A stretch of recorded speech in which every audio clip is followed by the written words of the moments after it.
High frequency বা high voltage transformer. Main লাইনে দিলে আরও সুন্দর দেখা যায়। তো এটা হচ্ছে খুবই ডেঞ্জার। তো কারোর কাছে এখানে লেখাও আছে ডেঞ্জার।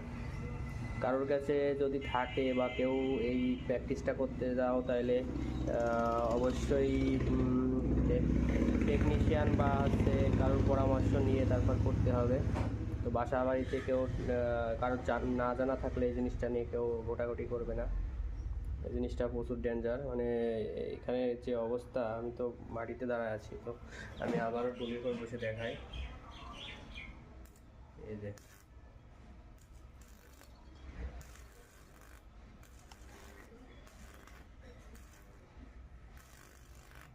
কি অবস্থা, সিরিজ লাইনের বাতি বন্ধ চলে যাচ্ছে সবগুলা। তো আমি আপাতত লাইনটা খুলে রাখি, এবার আপনাদের দেখাই যে কোথায় কোন কানেকশন। দেখুন এখানকার অবস্থা কি। এই যে এখানে লেখা আছে ডেঞ্জার।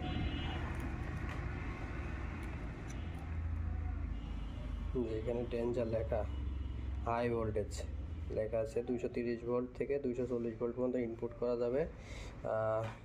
এই যে এখানে দুইটা টার্মিনাল আছে, এই টার্মিনাল দিয়ে।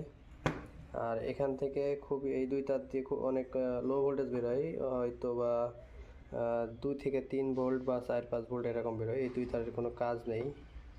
তো মেন কাজ হচ্ছে, আসল কাজ যেটা, সেটাই যে এখানে করে আমি দেখাই। এই যে এই কানেকশনটা, এইটা, আর এই যে এর যে